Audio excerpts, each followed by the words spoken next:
Hello, my name is Kate, and I'm gonna tell you about the Flaming Fist of Baldur's Gate in D&D. The Flaming Fist, official army and police of Baldur's Gate, former mercenary organization, the strongest on the Sword Coast.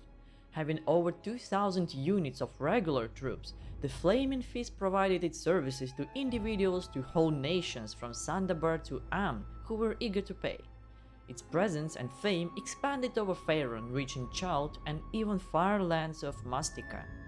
They can be found in old editions starting from AD&D material, supplementary books, 5th edition adventures, and of course Baldur's Gate video games. But how did they become so famous?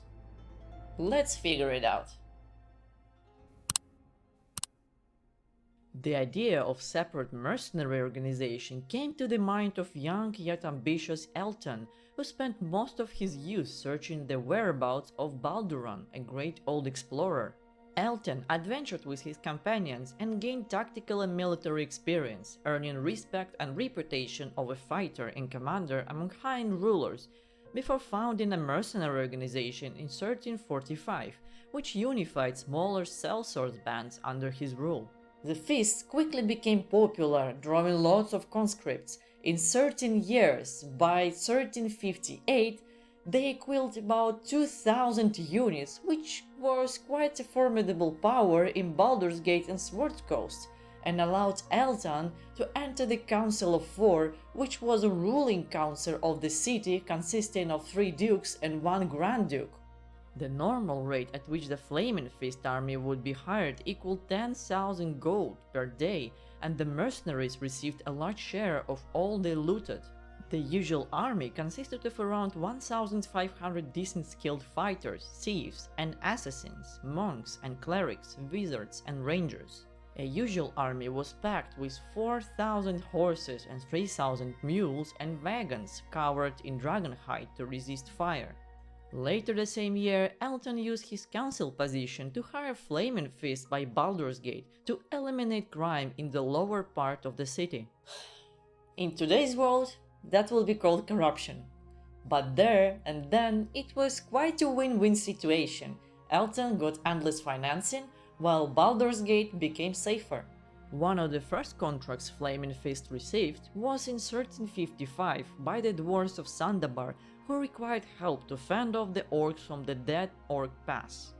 The dwarvish and Baldur's Gate financing helped Eltan to increase his presence in the Sword Coast region, and in 2 years' time, by 1360, he was hired by Sambia to help stop Taigen Horde. During 1361, he received an invitation from Amn to help stop the pirates in the Trackless Sea to help Amnian ships reach Karatur, the ground route to which was still blocked by the Taigen Horde. While defending the seas, Eltan heard rumors of discoveries of unknown land.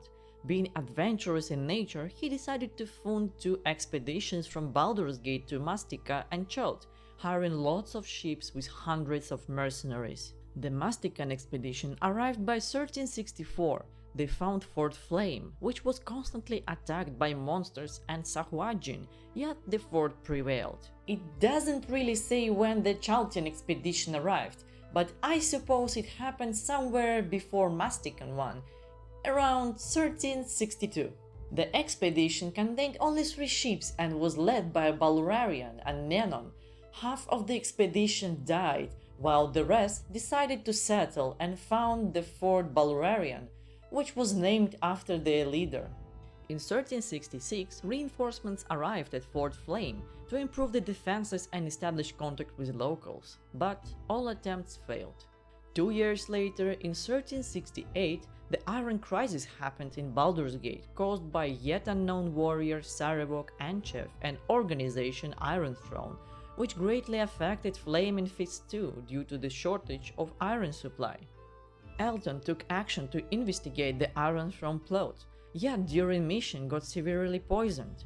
His place as a marshal of Flaming Fist organization was taken by Angelo Dosan, who immediately appointed Sarevok as a marshal after his assumption of title of Grand Duke. Yet the whole scheme was uncovered and Kirill Netherlock was promoted as marshal of the organization. Later the same year, Kirill gathered Flaming Fists and led the army near Dragonspear Castle to join the war against the Shining Crusade, which was successfully won.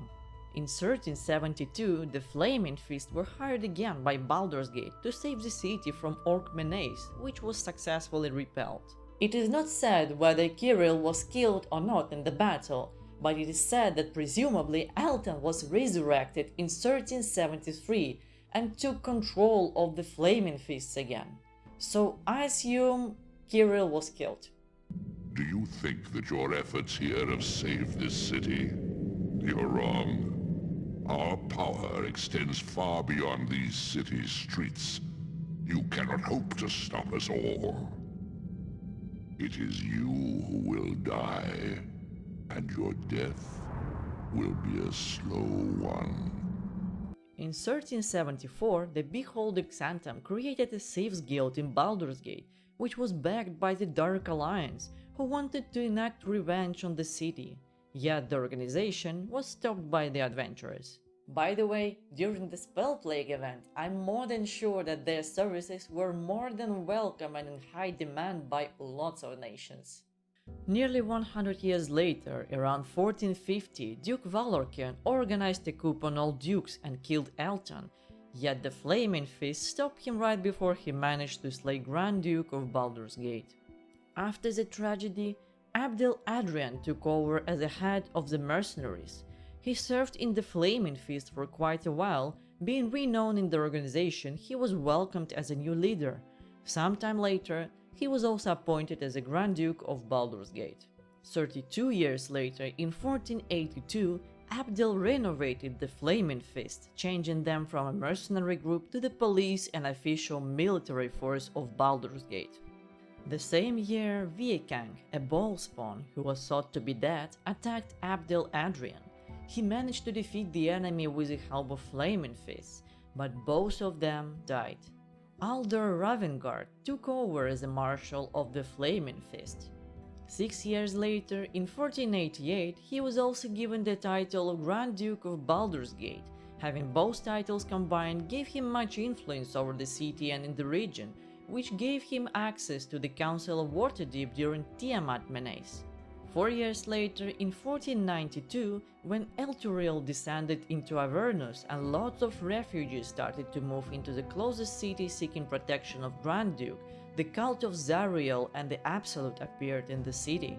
To mitigate one threat at a time, the Duke Vanthampur pushed the Marshal to go on a diplomatic mission in Elturiel, where she orchestrated his capture by the demon lord Baphomet, all to take the Grand Dukeship for herself.